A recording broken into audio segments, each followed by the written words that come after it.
राधा राधा राधा राधा कृष्ण कृष्ण कृष्ण। चुपचाप बैठकर सब कुछ देख लेते हैं, तुम भी सीख लो। कैसा राजा? बरसाने का राजा। मैंने एक दाव ऐसा खेला है कि तुम शीघ्र ही बरसाने के राजा बनोगे। किंतु कैसे? अयन, तुमने एक बाण से 2 लक्ष्य भेदने का बात तो सुना ही होगा। तुम्हारी माँ ने एक बाण से 3 लक्ष्य भेदे हैं। मैंने महाराज कंस को एक पत्र भेजा है, और क्या लिखा है उस पत्र में कि वृषभान ने उनके साथ विश्वासघात किया।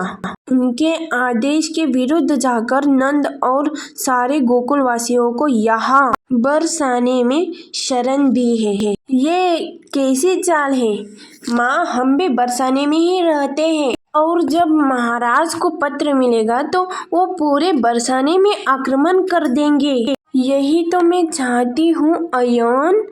कंस के हाथों वृषभान की मृत्यु, और कंस के ही हाथों तुम्हें बरसाने की गद्दी और मुकुट की प्राप्ति। वो ऐसे कि मैंने उस पत्र के साथ मैंने अपनी पहचान चिन्ह भी भेजा है। उस सिक्के का दूसरा भाग मेरे पास है, देखो।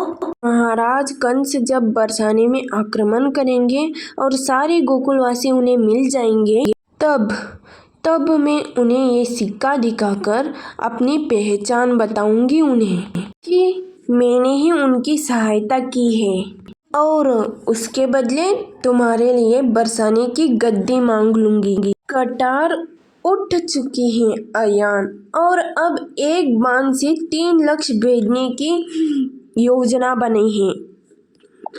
पहला, कृष्ण और पूरे गोकुल का अंत। दूसरा, मेरा प्रतिशोध पूरा, वृषभान और उसके परिवार का अंत। और तीसरा, बरसाने की गद्दी जो तुम्हारी होगी। माँ, मेरी राधा को कुछ नहीं होगा ना? किसी भी मूल्य पर मुझे मेरी राधा चाहिए, बस। मेरे भोले भंडारी, तुम राजा बनोगे तो तब राधा स्वयं तुम्हारी ही होगी, है ना? मूर्खता, बहुत बड़ी मूर्खता की है मैंने कि ये मान उठा के कहा कि गोकुल वासियों के साथ साथ कृष्ण भी मृत्यु के घाट उतर गया। क्यों हुई ना मेरे से मूर्खता? हुई ना?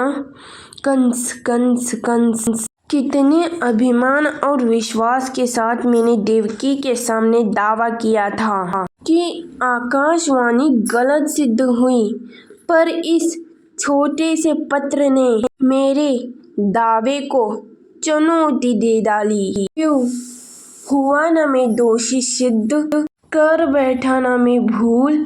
महाराज, संभव है ये पत्र झूठा हो, हमें भ्रमित किया जा रहा हो। झूठ और सच ये निश्चित नहीं, परंतु इसका कारण एक ही है। इसका अर्थ एक ही है कि इसका कारण केवल है कृष्ण।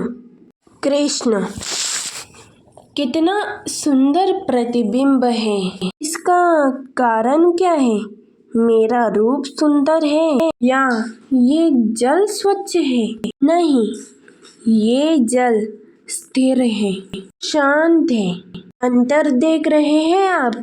वही जल है, वही रूप है, किंतु ये स्थिर नहीं है, शांत नहीं है, और इसी कारण मैं अपना प्रतिबिंब इसमें नहीं देख पा रहा। क्रोध के साथ भी यही होता है। यदि आप स्थिर हैं, शांत हैं, तो आप अपनी आत्मा को देख, सुन, समझ पाओगे। किंतु क्रोध इस आत्मा की पुकार को पी जाता है। इसीलिए अपने क्रोध पर वश रखें।